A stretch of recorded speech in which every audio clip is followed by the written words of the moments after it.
मुझे जो आशंका थी वही हुआ। समंदाल नरेश ने क्रुद्ध होकर सालेह को पकड़ लिया और उसका वध करने का आदेश दिया। उसके साथ के कुछ लोग भागकर यहां आए और हाल सुनाया। मैंने यह सुनकर एक बड़ी सेना सालेह को छुड़ाने के लिए भेजी। यह हाल सुनकर बद्र किसी और को चुपचाप निकल गया।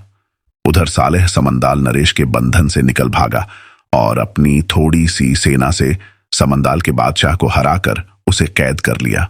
वापस आने पर जब उसे बद्र के गुम होने का हाल मालूम हुआ तो यहां ढूंढवाने के बाद उसकी खोज में फिर समंदाल चला गया। गुल अनार यह सुनकर रोने लगी। वह अपने भाई को बुरा भला भी कहने लगी कि अच्छी शहजादी का जिक्र किया कि लड़के का दिमाग ही फिर गया।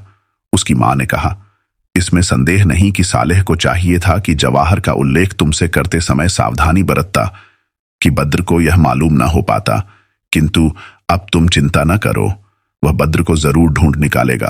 तुम्हारे लिए यही उचित है कि ईरान जाकर राज्य प्रबंध संभालो, वरना वहां कोई उपद्रवी व्यक्ति गड़बड़ी कर सकता है। गुल अनार ने मां की सलाह मान ली और ईरान वापस आ गई। ईरान आकर उसने एक और समझदारी का काम किया। उसने राजधानी में घोषणा करवा दी कि बद्र का हालचाल मालूम हो गया है, वह सकुशल है और शीघ्र ही यहां वापस आएगा। सभी लोग इस बात को सुनकर प्रसन्न हुए और यथानियम अपना अपना काम मुस्तैदी से करने लगे।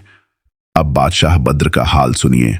जब दासी उसे पक्षी के रूप में पृथ्वी के एक टापू पर छोड़ आई तो वह अपने को पक्षी के शरीर में देखकर बड़ा आश्चर्यान्वित हुआ। उसे मालूम भी न था कि ईरान किधर है और उसके पंखों में इतनी शक्ति भी न थी कि उड़कर किसी दूर देश को जाता। और ईरान पहुंच भी जाता तो क्या लाभ था, उसे पक्षी के रूप में कौन पहचान पाता।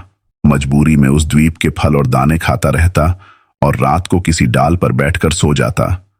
कुछ दिन बाद एक चिड़ीमार जाल लेकर वहां आया और उसे देखकर आश्चर्य करने लगा। उसने इतना सुंदर